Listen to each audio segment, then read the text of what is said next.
Hi my love, I wanted to come on here and have a chat to you about if you have an anxiously attached partner, what you can do to help them. This video comes off the back of another video I made called How to Thrive with an Avoidant Partner. The reason I went to that angle first, you can catch the video here after this one. The reason I went that route first is because a lot of us are in relationships with people who have avoidant attachment, and we're seeking help, okay? The reason that video came first, and this one wasn't even in the works to be made, but so many of you asked for it, I guess it's for the people who are anxiously attached and for the people who want to send this to your partner, so go ahead and do that if you need to. The reason I made the other angle first was because if you have anxious attachment, it's very hard to live in your bones every day in the context of relationships. They really send you spiraling. And for that video, I also made a really good video, not good as in like I deem myself so good, but as in I sat down and I really explained the ins and outs of it, called How I Went from Anxiously Attached to Secure. Excuse my breathing, I've got some kind of hay fever, fun situation going on, but I need to talk to you, so let's do this thing. Also, if you like this content, give me a like. That lets me know if you like this style of content, if we're going to keep going forward, if we like this relationship, let me know. The first thing you need to do in order to thrive with an anxiously attached partner, because we're not going to waffle, we're going to get to it, is understand what anxious attachment is. Because we're not in the business of standing around calling people narcissist, this one, that one, anxiously attached. You need to delve into anxious attachment theory. I've got an Amazon list linked in my description box that you can look at, and a lot of books in there are on attachment. My favorite one is called Attached, big red letters, heart in the back, like a magnet heart, I think. But basically, anxious attachment is when something goes on in your infancy or childhood, or maybe even a relationship as you're growing older, that doesn't make you feel stable in relationships and makes you feel like you need to cling on to relationships as opposed to just thrive in them, okay? You feel emotional discomfort at being alone. You feel an intense fear of abandonment. You feel like you depend on others, but you feel unworthy. You feel jealous, but at the same time you want to people please. You want to find out the algorithm of how to make somebody happy and jump through hoops in order to do so. But you pick things in their behavior that shows you that they might leave you eventually, and you bring it up to them constantly, causing arguments. You don't trust people, and you're sensitive. I like to equate it to like almost having, you know, when you graze your skin or when you burn your skin, like even the wind blowing on it hurts. Anxiously attached people are that way to attachment. It just sends them into a spiral of sensitivity, like what for us might feel normal as secure people. By the way, I used to be anxiously attached. That's why I made that video and how I shifted it. But this video is about if your partner is anxiously attached. Now, I doubt highly, but I don't know, it's always possible, that the person watching this has an avoidant attachment. Because if you have an avoidant attachment, you probably haven't searched for this video because you're probably trying to run away from closeness. So you're probably not watching this in order to be with your partner. You probably have a secure attachment. You're in your secure attachment, you're in your body, in your mind, you are living life, and you don't know how to handle this partner that you've got, and you've made the decision that you want to be with them. My original video about how to thrive with an avoidant got some backlash because people said, well, why are you telling people to be with an avoidant? Now, honey, hold the phone. I'm not telling anyone to be with anyone. But what I'm not doing, and what I'm not in the business of doing, if I have some knowledge that I can share, if I have some way that I lived through something that I can share, is not to share it. Because what happens often is we leave the people who are in situations like being with an avoidant. Avoidants are humans. They've got an attachment problem as well. We leave those people on their own to just battle through life. Well, there needs to be resources. There needs to be ways that they can improve. There needs to be ways that they can improve their life also. Like we can't just say, oh, you should leave, you should leave, you should leave. Not everybody should leave, and it's unrealistic. We need to sometimes accept that people have circumstances in which they might live in this life, in that lifestyle, and that is what they're doing currently. So if you're secure and your partner is anxious, the 4 things you can do, I'm going to go through the 4 things you can do to help your partner, like the staples, and then I'm going to go through 7 steps of it, okay? Number 1 of the 4 is an avoidant person needs constant reassurance and assurance to the degree that you might not even understand. If you told them you love them this morning, they might not understand that you love them tonight. Any behavior that is out of a pattern will send them into questioning what your relationship is about, and what's happening and what you can do. Any destabilization, any notes of you, I don't know, talking to someone new, anything like that. So they need more assurance than the average person. Give it to them. It's absolutely fine. If you see them destabilizing, that's what they might need. And sometimes their behavior, and I told them in the video for how to become secure from anxious, that they need to acknowledge that their behavior is sometimes quite ugly. I understand that. Mine used to be also. But despite their behavior being ugly, you need to keep in mind that number one, they really crave assurance. Number two, you need to prioritize consistency and attention. If you blow hot and cold, or if you're there sometimes and not there other times, it is worse than you giving them, let's say if attention ranges from 1 to 10, it's worse if you're at a 10 and then at a 3 tomorrow, and then a 10 and then a 3 tomorrow. It is best if you're consistently a 7 or consistently even a 5. The lack of consistency of attention in a relationship can send someone with an anxious attachment spiraling. Number three, very important, and men in general, if you're watching this, and even if your woman isn't anxiously attached, this video is very good to understand how to be with women. Number three is follow through on your commitments and promises. Do not promise out of your bum just because you feel like you need to promise someone something.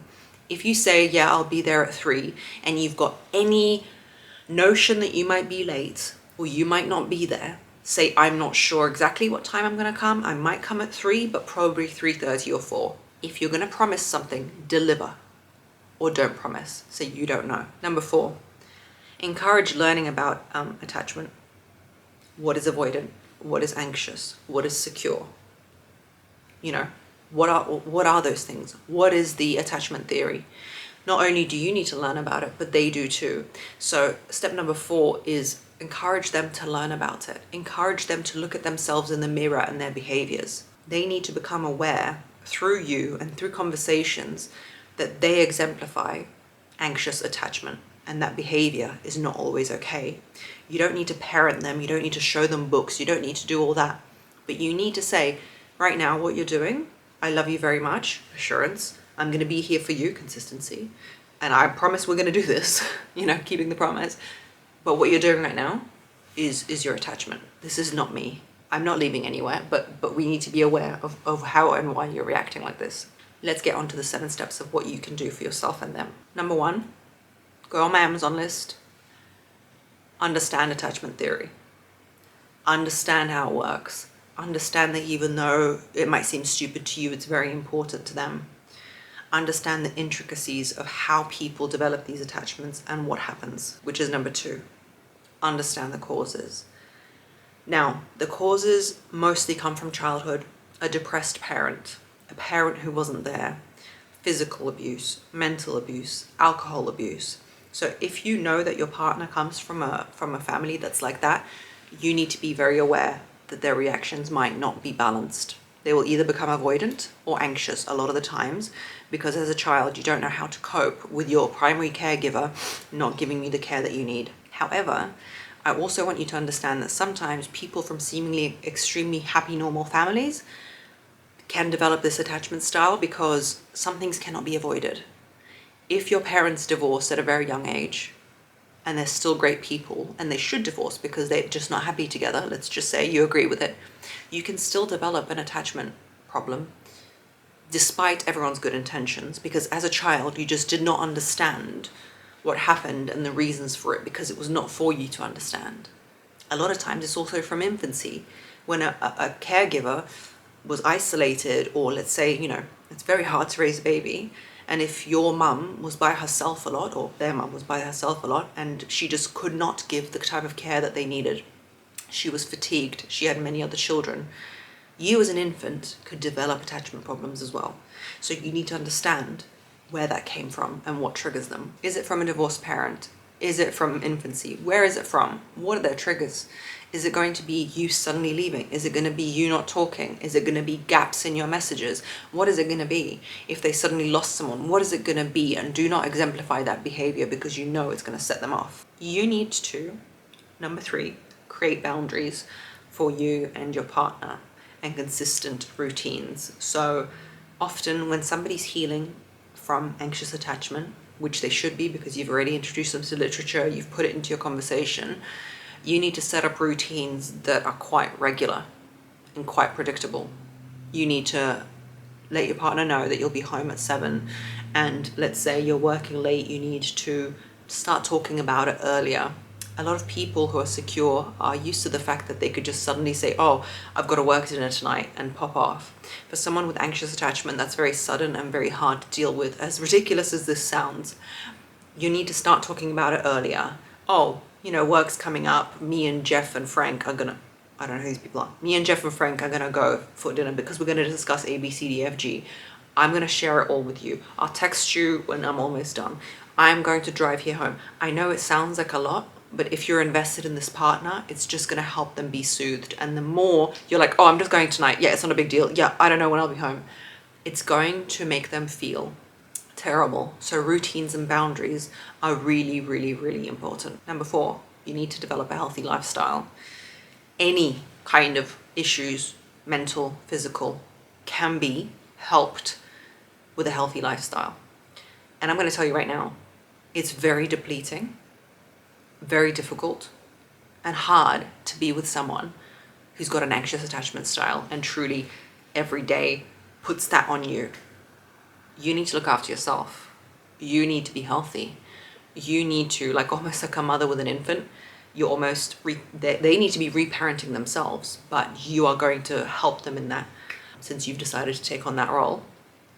And you need to look after yourself. You cannot let yourself go to waste and become decrepit, because it's going to affect you mentally. And I want to tell you that you're not here to save somebody. You're not here to save anybody. You're here to look after yourself. You were born with you and you will die with you. And that is your main priority. So give them as much as you can, reasonably, but implement healthy lifestyles and don't come down on them dictating that they need to be healthy. That needs to be on them. The best way to make someone else around you healthy is to have that lifestyle yourself, tell them how amazing it is, and they will join you, or hopefully they will. Number 5 is consequences, which is leading on from number 3, which is boundaries. You need to have open conversations about the fact that you understand that this is their attachment and you will do everything and you will reassure them and you will be there for them.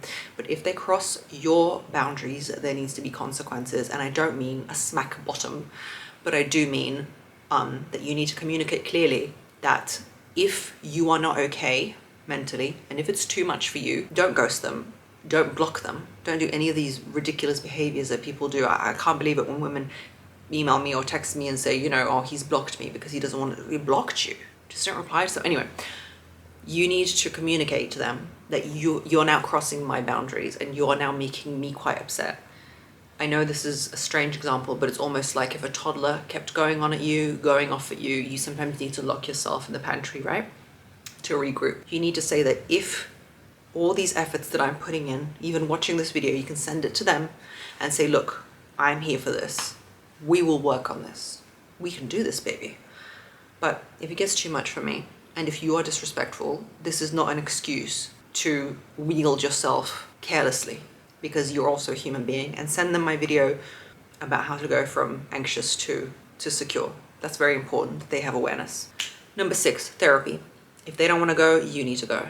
You need to go to therapy because there's going to be a lot of pressure on you. It's going to be a lot of fighting and it's going to be a lot of changing. Unless, of course, you can really work on this with them. Sometimes people can truly heal. They can heal. 100% they can heal. So maybe they might not need it. Maybe you might not need it. But I would definitely advise it. It's amazing what talk therapy can do, what being around human beings who understand this can do.